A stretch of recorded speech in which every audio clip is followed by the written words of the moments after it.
Luka, Dante, Grimes, and Thompson are all out, and Irving is available.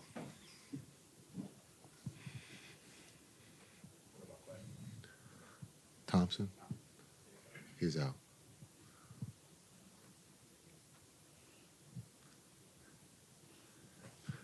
PJ's a guy that you guys have leaned on heavily. While Luka has been out, just how have you seen his game develop and grow since last season? Yeah, I think when you talk about PJ's game, we saw that in the playoffs where he took a step forward in that Oklahoma City series on the offensive end. And I think he's picked up with some of the guys out. We've leaned on him offensively, and he's responded. Again, last night he was great. But with Luka out, he's been playing at a high level on the offensive end. The next step is to continue that when we are healthy, when we get Luka back, to be able to play that way. Yeah, obviously on the second night of a back-to-back, a couple of guys out. Just how do you expect your team to respond to last night? Yeah, I think we're pros. We have some guys out, sickness, and so we're here to win. Try to find a way to win on the road. It's not easy to win in this league. We put ourselves in a position last night to win. We came up short, but I truly believe that group in the locker room is going to try to find a way to win tonight. Jason, what did you guys change at halftime last night to come out and send them to the free throw line 21 times and then in the second half just 6? What adjustments and how did they make smarter plays defensively? Yeah, well, I think we talked about that at the beginning of the game or the pregame to keep those guys off the free throw line. It didn't quite work. We brought it back up at halftime that we needed to be better to keep those guys off the free throw line, and I thought the group did an incredible job of doing that. Just the response of being able to keep those guys off the free throw line. Miami didn't shoot the ball well, and so I thought that helped us in putting us in a position to win that game. Jason, a follow-up to what you were talking about with regard to PJ a minute ago. What do you like about, for him and for you as a team, to give him the ball down on the block on the first possession of the game like you have here multiple times recently? Yeah, I think the response, being able to give someone the ball just to see how they respond, and I think for his responses, continue to do it every game. And then also just because we ask him to do so much defensively, but he's now shown that he can carry the load offensively at a very high level. And this is, not even shooting a three at a high clip. This is being able to put the smaller guy in the basket. Also, what's underrated is his playmaking skills. When he does have it down low, it's not always to score, but also to be able to find someone for a three, and so or for a lob. But he has shown that he can do a lot of things in the post, and right now he's scoring at a high rate. The Hawks are honoring Dikembe Mutombo tonight. Just wondering what your thoughts are when you think about him. Yeah, Dikembe. It's sad of his passing.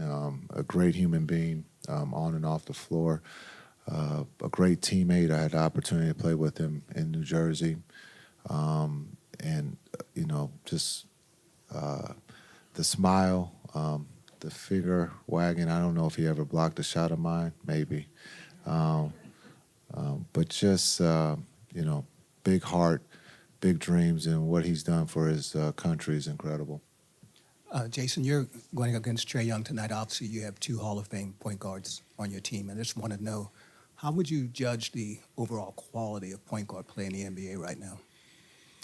Yeah, the point guard position is very talented, very deep. We believe we have 2 of the best. Trae's in that category. He puts so much pressure on your defense. His ability to score. He has range to half court. And then also his ability to find the open, teammate. And so he's in that category. He's one of, the top point guards in this league. And whenever you play him, your defense has to be ready because he's going to put a lot of pressure on it.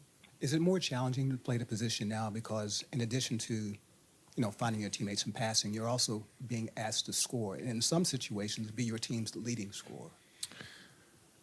Yeah, that's a great question. You look at the league. Guards are talented. Their range is a lot deeper than most. They do have the ball 98% of the time. But when you look at, you know, Darren Fox just had 200 points in 2 nights. And so just to understand that, they're talented. These young men are a little different than in the past. They have all the moves, and then the range, the shooting that these guys have that they learn at a young age is very impressive. And then I think the training has started so early too, and so there's no fear because you have 13, 14-year-olds playing with the pros. You have in this pipeline that's coming, you have a lot of ex-players' sons playing the game at a very high level, and they grow up in it, so they're not scared. They're not against their opponent.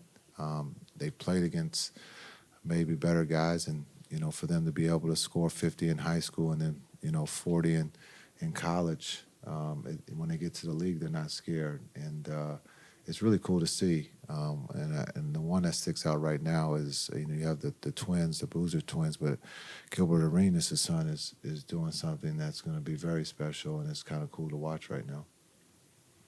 Dyson Daniels is having a career best season. I think he leads the NBA in total steals right now. What have you noticed and deflections? And deflections, yeah, for sure. What have you noticed about his impact and maybe how he's improved as a player?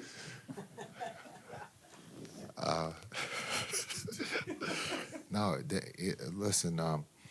He is, and I'm just smiling because that is a true fact about steals, but deflections too. He's a one-man defense. He is playing the game the right way. It's incredible to watch on tape, and it's good to see it here in person. But that is on the board. We gotta identify where he's at on the floor and understand that there's a good chance that it could be a deflection or steal if you're trying to pass it to someone that he's guarding, and we believe he will be on Kai. And so this is a great test for Kai and our guys to try to get him open and be aware of not just the steal but the deflection that could lead to a steal. And so he again, being in New Orleans, we got to see him a little bit more, and he's a solid player, and has played well for his national team, but is also playing well here for Atlanta. Jason, as an individual who has carried the pressure of being a very high draft pick, and what it's like to walk that road, I'm kind of curious what you've seen so far out of Reese Shea, the number 1 pick from last summer here with Atlanta. Yeah, I think he's done great. I met him this summer. I was here in Atlanta for baseball and got to meet him and his family at the hotel. A really nice young man. The future is extremely bright. He's got the skill set to do everything. As we all know, it doesn't come on day one. And so as long as they're patient and go through the process, I think the future is extremely bright for him.